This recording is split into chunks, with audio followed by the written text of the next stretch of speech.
Las arquitectas Alisa Kriplin y Cricket Snow, miembros del capítulo de Miami del Instituto Americano de Arquitectos, discuten por qué esta organización rechazó públicamente el Código Miami 21.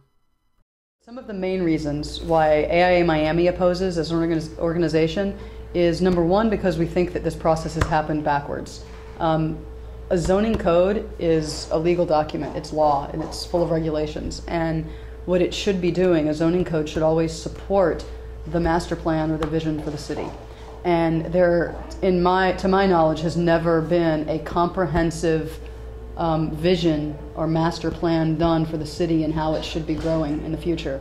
And in fact, that's what needs to happen before a zoning code gets written. The zoning code is the law that supports that vision or that master plan, and there is no plan. So essentially what's happening is the zoning code has been written, and then they've had to go and take their zoning code maps and update all of the current land use maps to work with the new zoning code. Yet there's never been sort of a visioning process or a plan. So in our opinion, they've really skipped the most important parts and gone right to law. And it's a little bit frustrating because it doesn't give the community time to really provide any input. Because really, what are you asking for input on? You're asking for input on regulations that most people really don't understand, quite frankly. Whereas if you had had the visioning and planning process, that's the time that where the community members, the professionals, everyone has an opportunity to come out and really talk about what they want for the future of the city, for each of the neighborhoods, for the downtown areas, for all of the various parts of Miami. And quite frankly, that never happened. FAR versus FLR. FAR is floor area ratio. FLR is floor lot ratio. That's correct. And the major difference is FAR is what the current code uses and what every other code that I know about uses. And essentially what it does is it tells you how much kind of occupiable or leasable area your building will have. It's not an exact definition, but it's kind of an equivalent. Okay. So for example, it excludes parking, it excludes mechanical. Right. So a realtor can look at how much FAR and can immediately calculate how much money they can make, how much they can build.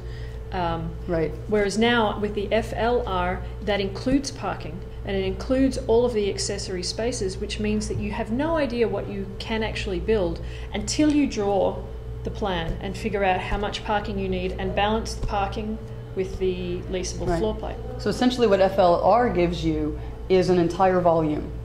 And the developer and the designer are then forced with prioritizing what's happening inside that building. Do I decrease the amount of parking so that I can get more leasable space, so that I can make more money?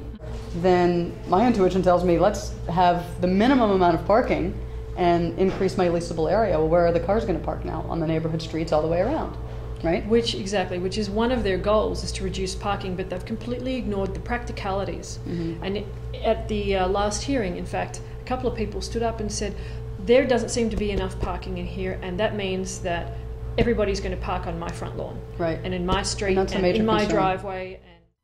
El texto de Miami 21 propone tres formas en las que un desarrollador privado puede contribuir a la creación de viviendas de bajo costo. Una de estas le permite a los constructores que contribuyan con una donación en efectivo al fondo fiduciario de Miami 21 incrementar la capacidad de construcción según indica esta tabla. La donación será determinada de acuerdo al valor del terreno en el que se construye el edificio. Esta es otra de las razones por las que AIA no apoya el nuevo código de zonificación. Ellos sostienen que Miami 21 no estipula cuál es la altura apropiada de los edificios en una zona. You don't pay for height currently. You pay for FAR, which is sort of the volume of the building, if you will, for lack of a better term.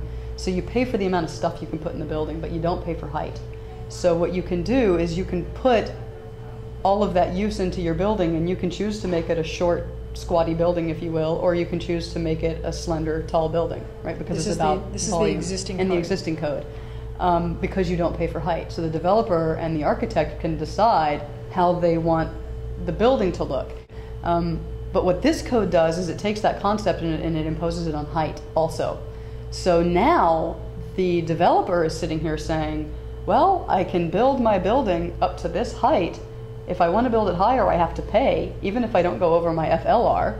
So what decision is there to be made? Every building is going to stop at that magic floor because the developer's not going to want to pay to have a higher, more slender, elegant building. They're going to stop right there, and then they're going to maximize their FLR. So again, every building ends up looking the same. It's the same mass over and over again because they're all going to maximize that envelope before they have to pay. I think the other problem here is that they're now referencing a trust fund that we don't know how that money is distributed. And that's been a common problem in the city of Miami. But here's a good opportunity to fix the problems of the past, which still hasn't happened. They reference, for example, a trust fund, but they do not reference how that money is distributed, how it gets there. See, the issue I would say is not necessarily whether or not you're paying into a fund, it's what triggers the payment. And I don't think height should trigger the payment.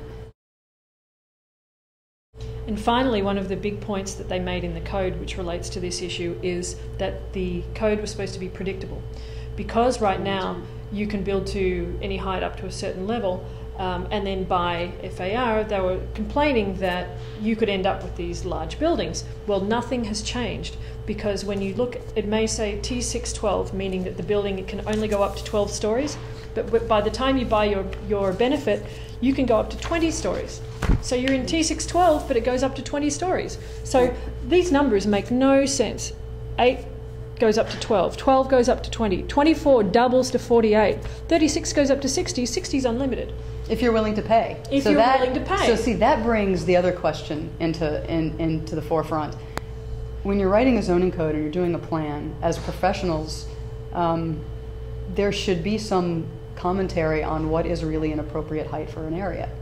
So in this case, is 24 the appropriate height for the area?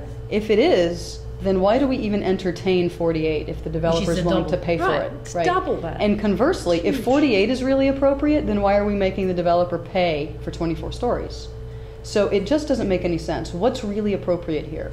So the code should really be substantiating what is the appropriate height for the area. So which is appropriate, 24 or 48? Which is it?